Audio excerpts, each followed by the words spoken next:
In Virginia and across the world, bees are facing unprecedented challenges from climate stress to habitat loss.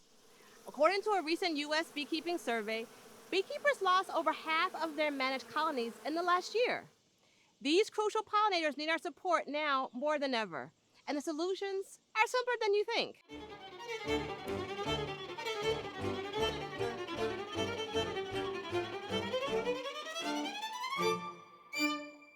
In my beekeeping adventures, I have had the opportunity to co-teach workshops with Keith Tignor, Virginia State Apiarist. Keith's job is to support beekeepers across the Commonwealth by providing guidance, education, and ensuring compliance with state regulations.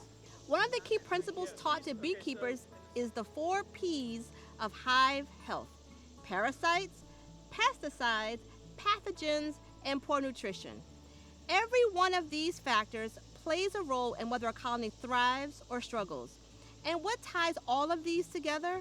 Climate. It affects everything. The start of the year, we heard reports of huge losses of hives and colonies in our commercial apiaries, commercial operations, and there has been some concern about those losses. For us, the year started off a typical winter, which we haven't had much in the past. Also, once we got through the winter and into spring, we jumped right into summer. So we had higher than normal temperatures. And so typically, our honeybees take about 6 to 8 weeks that they forage for food that provides them excess to make it through the year and through the winter to the next year. This year we had a very short season, again, because of the drought and other conditions.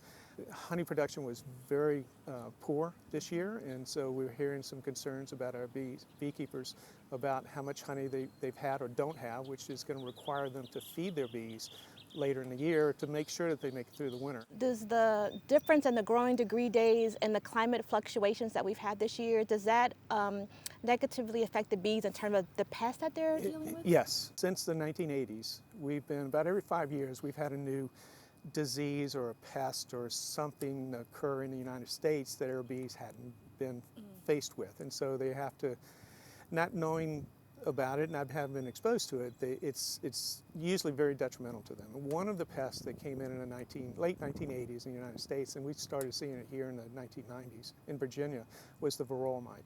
That's something that feeds on the bees. And so their feeding activity weakens the bees. It shortens their lifespan and so forth, but more importantly, they're transmitting diseases. One of the reasons why we saw huge losses in the commercial industry is being attributed to those viruses that are being transmitted by the varroa mite. So for the backyard gardener, from the person that lives in an urban environment that may not have green space around them, what can they do to support honeybees and other pollinators? We've got over 500 bee species in Virginia. Only one of those, the honeybee, is managed. The others are feral, they're wild, they're native, and they're looking for food. So as much food as we can provide them as possible is good. So rather than having that perfectly mowed, manicured lawn that is devoid of any food for them and harborage, look to put out some plants. They need plants that are in bloom or that are providing nectar and pollen throughout the entire year. By planting native plants, you're not just adding beauty to your space, you're providing bees with food and habitat they've relied on for thousands of years. Native flowers bloom when local bees need them most. They offer the right kind of nectar and pollen and help keep our local ecosystems in balance. My name is Danielle Freeman Jefferson, and I'm an agricultural science communicator.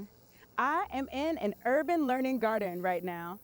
These kind of gardens function as an urban oasis for a lot of the plants, people, and pollinators in this community. Now let me go and show you a few of the plants that the pollinators really enjoy. All right, now this is rosemary. Rosemary is a really helpful plant for humans, but the pollinators enjoy the blooms. Now these guys bloom a little bit earlier in the season, and the sugars in this plant can get up to 20% concentration in the nectar, which makes it a really nice sugary snack. Now this is mountain mint. Mountain mint, as you can see, attracts a wide range of pollinators. Mountain mint is a really long bloomer. It has a long season, which makes it a reliable plant. As a native, it provides the winter habitat to the pollinators. It's also a really good container plant, and I think everybody that has a community garden or even a ledge outside should have a little bit of mountain mint to support your local pollinators. Now this is the ever famous elderberry plant. While elderberry, again, is very, very helpful and popular amongst humans, our pollinators love it just as much. Elderberry plants are high in pollen and high in nectar, which makes our insect friends very happy. With their long season and their berries, they also support our bird and bat pollinator friends. Now it's time for some straight up pretty flowers, zinnias and marigolds. Marigolds and zinnias are very easy to start from seed, and they represent long-term continuous season growth and food for our butterfly and insect pollinator friends. This next plant you might recognize off the side of a highway. This is goldenrod. The late season bloom in the goldenrod helps support our pollinators far into the fall.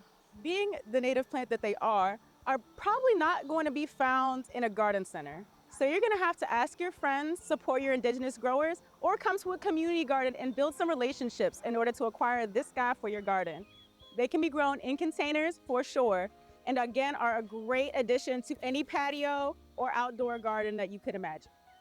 Whether in gardens or containers, planting native plants is a simple, powerful act that keeps our pollinators thriving. And when bees thrive, so does our food supply, our environment, and our future.